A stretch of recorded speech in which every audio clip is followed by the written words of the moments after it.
In today's episode, we're going to look at my portfolio and see what I am changing for the quarter. There will be some sells, there will be some increases to existing stock, and you'll get a view of how I do my analytics for my portfolio.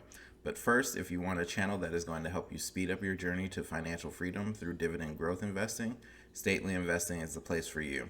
So hit that like button, hit that subscribe button, and turn on notifications, and let's get started. All right, so let's look at my passive income portfolio in M1 and see how I did for the week and the quarter overall. First, let's take a look at value over time. So you can see the portfolio is up about 24%. A gain of $3,472. So that's pretty awesome, right? And more importantly, look at this earned dividends number. So we're at $660 in earned dividends. We are right where we want to be over time. The portfolio is earning those dividends and reinvesting them back into the stocks already in the portfolio. So why don't we take a look first at the week? So you can see for the week we're up about 3%. Not a ton of activity here. I didn't do a ton of buying and selling. Actually, let's jump to the activity screen here. You can see in the past few days we haven't done a ton of activity, just big dividends getting paid out, right? So you can see Altria, which is one of my highest holdings or the most amount of holdings. I gained a dividend of $38.58.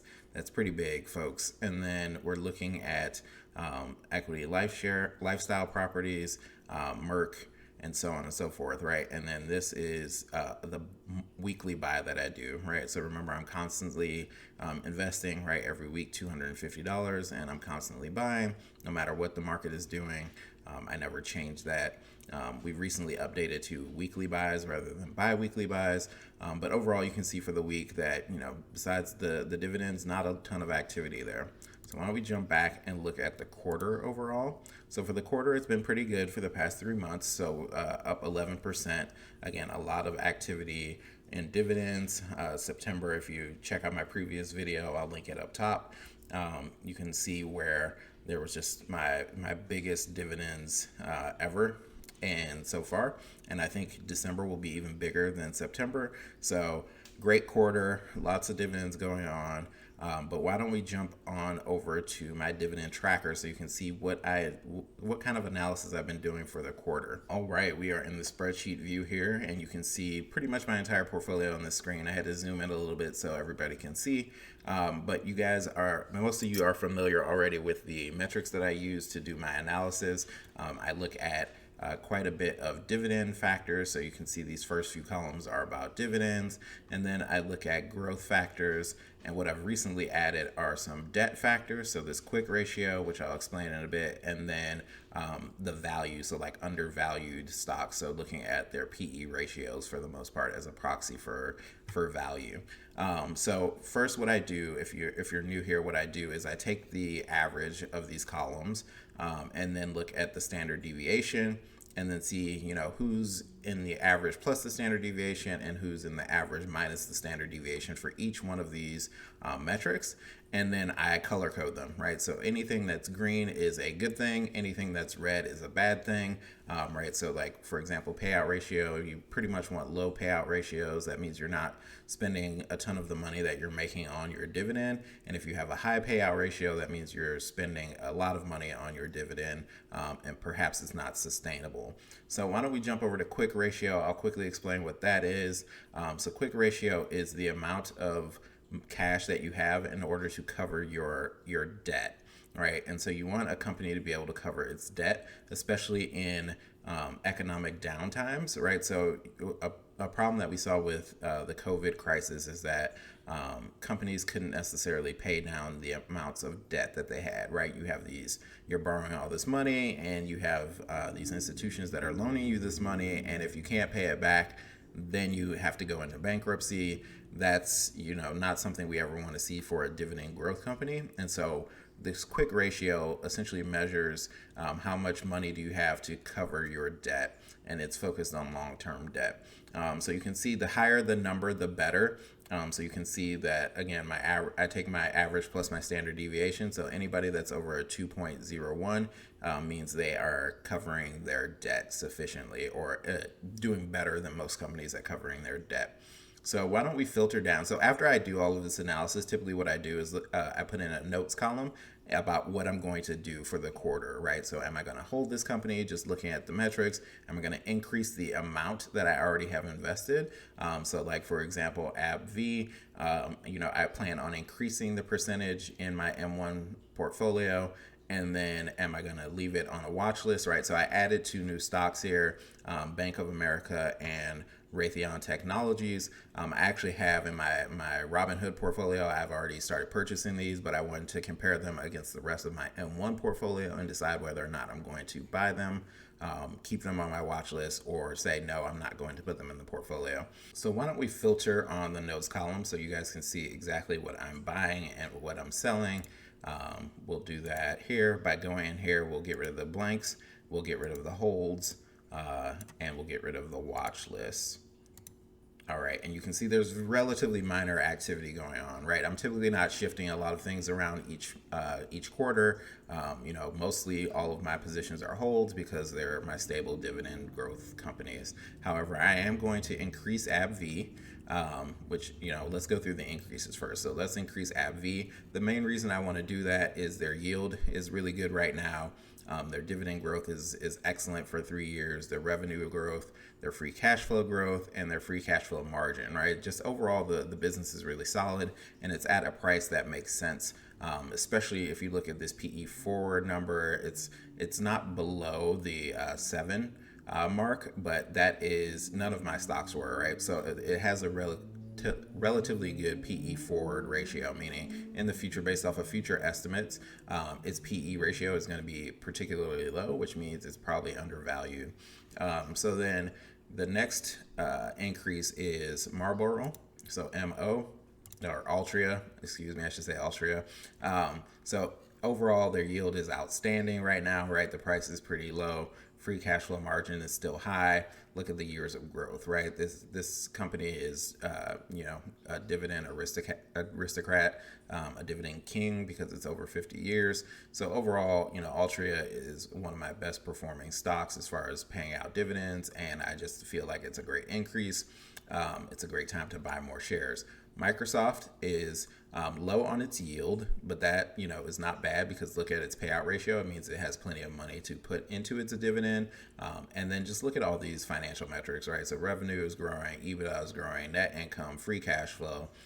Its quick ratio, it doesn't have a ton of debt. I think Microsoft is very financially stable right now, and they've been growing their dividend for 17 years. So I think it's just, they grow it very slowly. And I think that is good because they're not going to increase this payout ratio too dramatically. Another increase is Public Storage. I love Public Storage. They typically have no debt on their books, so this quick ratio, there might be some other debt involved here or something off here, but they tend to run with no debt. They have a ton of money, and their payout ratio is actually low for a REIT. Public Storage is a REIT, and so technically it is fairly low or fairly, right where it's supposed to be.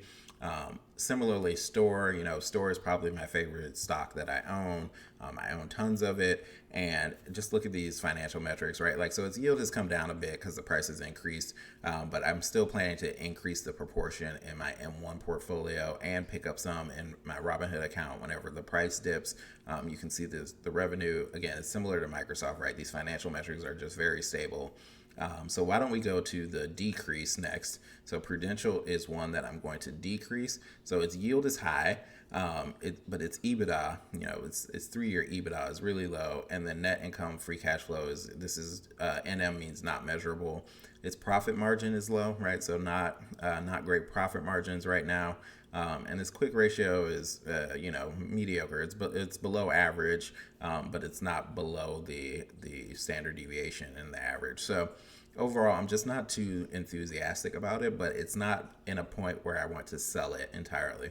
However, there are some stocks that we want to sell. So first, let's look at Dominion. I'm not big on energy stocks. You can see my previous video on why I sold my ExxonMobil stock. ExxonMobil used to be my highest stock in my portfolio by value, and you can see in that video why I sold it. I'll put a link up top.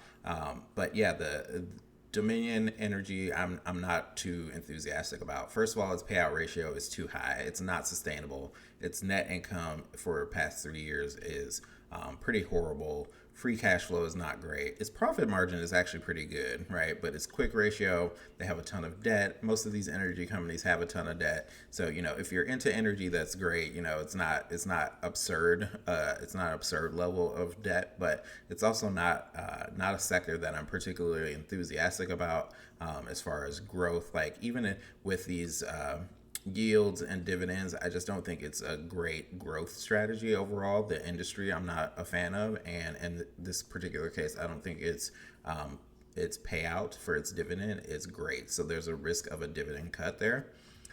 Secondly, is Disney. So Disney, I purchased some Disney not too long ago. I don't have a ton of Disney, but I purchased it based off of its Disney Plus, initiatives and Disney Plus portfolio. And, I still think that's a great service. I still subscribe to it myself. However, I think that Disney is in a bad spot as far as its dividend is concerned.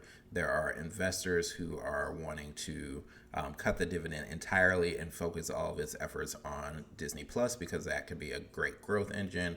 They've been hit really hard by the COVID crisis, having to close all of their parks and lay off, I think it was 28,000 employees. So I just think, and then also its PE ratio is going to be relatively high. So I think, for what I want to do in my portfolio, right, this M1 portfolio is really about dividend growth. I don't think Disney is going to be able to grow its dividend anytime soon. It's at this 10-year mark of dividend growth, but right now it's paused its dividend. So that's why it has a no value for its payout ratio. I think it is highly likely that it will get either cut or eliminated altogether. And then the other cell company that I have here is Walgreens. So I just purchased Walgreens not too long ago or I just added it to my M1 portfolio. So Walgreens is interesting in that I think it is undervalued, right? So I don't believe that it is going to, it's at a high price or anything like that. I just think the financials, like I didn't do enough financial analysis of Walgreens. I was relying mostly on its dividend growth history and its current prices, and the fact that it doesn't have a high payout ratio, so it could keep increasing its dividend. I just think the financials of the business is not where I want it to be. It's a low profit margin, and that's not too concerning because it's retail. But however, its free cash flow margin is pretty low, and then also its free cash flow for the past 3 years has gone down significantly. Same thing with net income. EBITDA is not great. Even revenue growth is not great. So I just think it's potentially not going. It's going to stagnate in my portfolio, and that's not something that I want. So, guys, I want you to leave a comment below on stocks that you have either dropped or purchased or are watching, right? Give me some feedback. I'd love to know what you guys are doing out there for your analysis, and also, what kind of metrics you're using out there. So, like I said, leave a comment below. If you like the video, give it a thumbs up. If you love the video, feel free to hit subscribe and turn on those notifications. Stay safe out there, and I'll see you again next week.